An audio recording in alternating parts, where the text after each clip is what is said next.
Kutoka kwenye touchline ya uwanja wa Sokoine jijini Mbeya, mchezo wa ligi kuu soka Tanzania bara ya NBC umetamatika kati ya Tanzania Prisons wanajelajela dhidi ya Young Africans. Umemalizika kwa Young Africans kupata ushindi wa mabao 5-0 dhidi ya wenyeji wao hapa.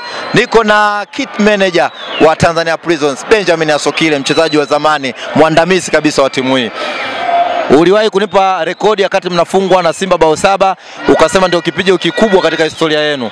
Kwa hiyo hichi kinaweza kikawa ni rekodi yangu mimi wakati nacheza.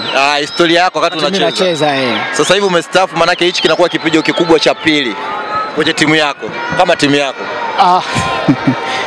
Kweli kama timu yangu kweli ni kipigo cha pili ambacho tena nyumbani, kwa sababu nyumbani sijawahi kufungwa sijawahi fungwa goli nyingi kiasi hiki, yani nashindwa niongee kitu gani, lakini inaumiza sana. Ndio. Sasa mlizidiwa wapi Asokile kiufundi, kwa namna ambavyo umetazama? Mlikuwa mna maandalizi ya muda mrefu, mmekutana na Yanga ambao nao pia wote mkucheza mechi muda mrefu, labda mlizidiwa wapi kiufundi? Kiukweli ilikuwa ni ubora tu wa vikosi, kuangalia Yanga na kikosi bora ambacho kina wachezaji wengi wazoefu, alafu ni timu ambayo imetoka kwenye mgogoro fulani, kwa kuja kwenye kutafuta pointi, kwa kuzingatia wenyewe wanafukuzana sana na timu ya Simba pale. Kwa hiyo ni mechi ambayo tuseme in short kwa imeshinda ni uzoefu wa vikosi vyetu vilivyokuwa. Ndio, 25 za kwanza mlianza vizuri, mkaweza kuwadhibiti, lakini baadaye zikaanza kuingia za haraka. Wachezaji walikuwa confidence imezidi, kwa maana wakisema labda Young Africans kama washawaweza, ama ilikuwa nini pale? No, so confidence, kwa sababu katika unapocheza mpira confidence lazima iwepo. Lakini tulikuwa tunaenda na mpango ambao kwa jamani tunapokucheza tulikuwa tunaangalia kwa Yanga kwa tunahitaji utulivu wa kutosha kucheza na Yanga. Ndio maana alikuwa anaona pindi dakika 25 ngapi zile kweli tulijaribu ku maintain. Lakini ndio kitu tunapokuja kukwambia kwa ni kutokana na nini kuwa na wachezaji wengi wenyewe kwa experience. Kwa unajua wanausoma mchezo, wanajua wafanye nini uwanjani. Hicho ndicho kwa sisi kilichotusumbua ni uzoefu. Ni uzoefu ndio. Unaona leo Pacome alikuwa kama Neymar vile, unaweza anateleza tu muda wote, anafanya ambacho anaamua. Si tu ni mchezaji wa kawaida, sema ndio ile tu mpira. Mchezaji wa kawaida. Kawaida tu, kwa sababu anatumia miguu miwili. Ila sema ndio vile kwa sababu amekutana na kawaida, lakini ndio amewavuruga. Sawa. Amekuwa man of the match. Ni sahihi unachokisema. Lakini si kama unavyoangalia, ndio nasema ni kutokana na kikosi chetu chenye jinsi kilivyo. Lakini mimi ni mchezaji ambaye kama ni mchezaji kama wachezaji wengine. Mimi quality zinatofautiana. Ni quality ni zako, lakini unatumia miguu miwili, au sio? Miguu miwili, lakini wewe tu jinsi ambavyo unajituni kwenda kucheza na watu wao. Lakini si kwamba wana maajabu sana.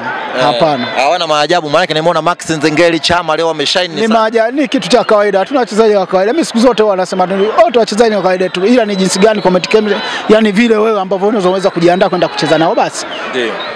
Hapa. Concentration, focus. Hapa tu. Wale unaona wa kawaida sana. Ndio.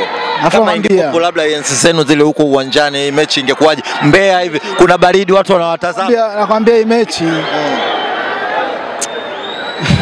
nashindwa kujibu, lakini kwa sababu ameshinda haina shida. Lakini ingekuwa kama ndo timu yetu ile ya kipindi kile. Benjamin Asokile. Ndio upande umeshakasirika vile Pacome vile anateleza. Mechi ingesimama. Mechi ingesimama. Lakini bahati mbaya. Pacome Mbeya kwako? Yaani kiwalisia sio kusema naongea kusema labda namna gani, labda masiala, lakini ni mchezaji mzuri. Sawa. Lakini ni namna gani unavyoenda kucheza naye, kwa sababu unajua mtu kishamwangalia mechi nyingi jinsi anavyocheza hawezi kusumbua hata kidogo. Focus yenu sasa katika michezo ambayo inafuata, hamko nafasi nzuri, maana yake bila shaka mnapambania msende kucheza playoff. Hicho ndio kubwa ambacho tunapambania, kwenda kutokucheza playoff. Lakini ukianza kuangalia kupiga hesabu za haraka sana, unaiona kama uwezekano wa kucheza playoff upo, lakini kwa asilimia chache. Lakini asilimia 80 tunakwenda kwenda kucheza playoff, lakini nafikiri tuendelea kujiandaa, twende tukacheze playoff, twende kumalize kwanza mechi inayofuata. Kwanza focus ni kupata point 3 za kwenda kule Singida kiuhalisia. Alafu baada hapo ndo tunaanza kuangalia tunadondokea playoffs kabisa au namna gani, lakini kikubwa kwanza tu focus kwenye mechi inayofuata. Ndio. Ila goli 5 zimeniuma sana. Zimekuumiza sana. Nilikuwa hapa nje lakini zimeniuma sana. Pole sana. Lakini nashukuru wachezaji wamecheza, wamepambana kadri ya uwezo wao. Lakini basi ndo matokeo yametoka. Jana amepambana, amecheza vizuri. Ndio mistakes zilizotokea. Bwana, mimi nikushukuru sana. Sema baridi, Mbeya kuna baridi sana mzee wangu. Mpaka kwenye mifupa. Sisi ndio maana hatuhitaji freezer wala friji. Kuweka vinywaji vyetu tunaweka nje tu hapo, vinywaji vyetu fresh. Na ujue kwa maji ya baridi ni dawa. Kwa ukioga maji ya baridi unajisikia burudani kabisa. Kama ilikuwa naoma na shinga homa inaisha. Nyinyi kwa wachezaji mnakuwa kama mnafanya recovery hivyo. Yaani vizuri kabisa, ni burudani kabisa. Kwanza sio baridi ile. Kwa sisi wageni. Nyie wageni, uoga wenu tu. Uoga wenu tu wenyewe. Lakini sisi tunaona fresh tu. Ndio maana unaona vikoti vyenye vidogo dogo, sio kama mtu ukiangalia mta makoti makubwa nini. Baridi tu lakini ya kawaida. Sasa mimi nyama zetu zile napata wapi? Nyama zetu zipo. Basi mimi swala hilo naliacha chini yako. Haina shida. Chini yako baba mchungaji au sio? Sasa sijajua muda gani tutaonana. Saa 2. Wewe ni checking. Tayari bonus zimeingia? Bonus ishaingia. Ishaingia bonus? Bonus nasema ishaingia. Wapi kwako? Kwako. Mechi kubwa hii. Mechi kubwa mnafungwa, basi bonus tunapata tukishinda. Hatuna bonus yote, tukishinda ndio hivyo. Leo siku mbaya kazini. Ni kwa siku mbaya kazini, lakini hakiwezi kuharibika kitu, shangala labda kuna namna gani nyingine unaweza kupata, basi maisha yakaendelea. Shukrani sana. Au sio?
Karibu Ego Motors, mahali ambapo ubora wa magari ndiko nyumbani kwake.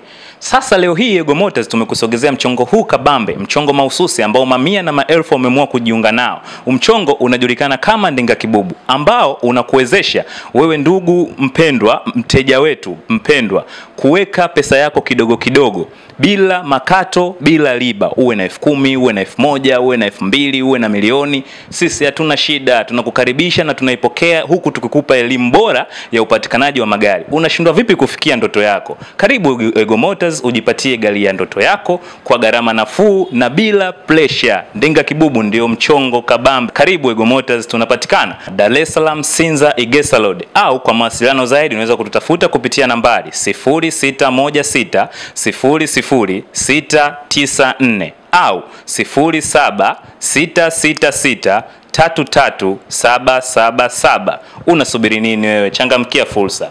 Ndinga Kibubu ndio habari ya mjini.